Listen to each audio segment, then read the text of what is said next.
Companies operating with water as a core element of their business are often challenged by a lack of high quality, reliable intelligence. And as you're thinking about digital transformation, key aspects are you doing it with the right sense of vision, the right purpose, and the right strategy? And when you look at how water quality monitoring has been done so far, or even how it's being done today, you have a significant amount of reliance on handheld probes.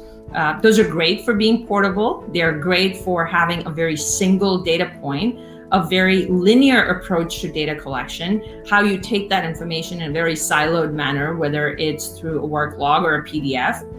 And then you have a lot of lab testing, which is essential for several parameters that there are no instrumentation available in the market.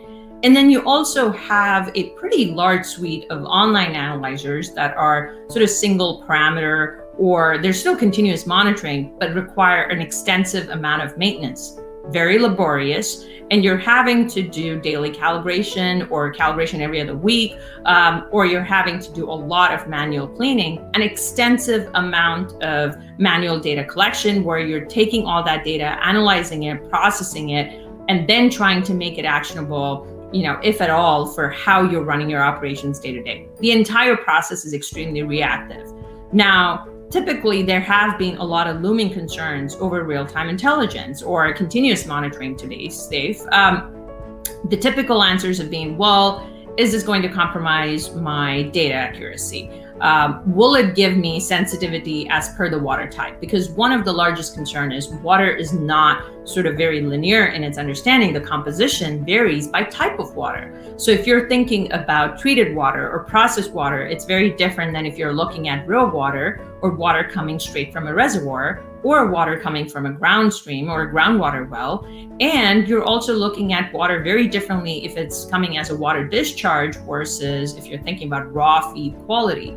So for this entire breadth of types of water, you have to understand how does sensitivity change. And that requires an extensive amount of calibration and a different type of instrument for almost different type of water source. So this makes the entire process of should I invest in real-time water quality monitoring sensors and network becoming very, very cost prohibitive and cumbersome.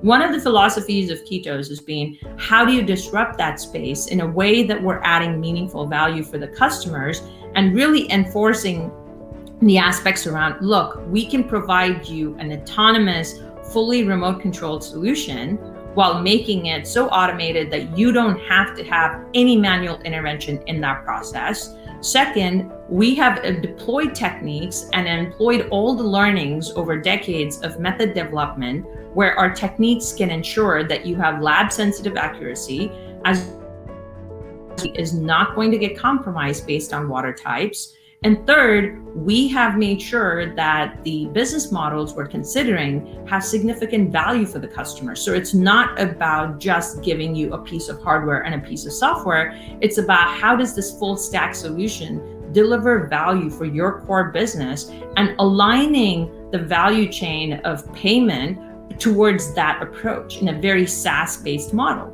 And ultimately, the fourth is, can you make the data actionable? Is it insight driven? Or are you just giving data in a way that, the operator is landed up with massive amounts of data, but no action? So ultimately, I look at it as 4 A's, and that's been Kitos' underlying philosophy. So the benefits of real-time digital water quality monitoring are massive, but you have to start somewhere.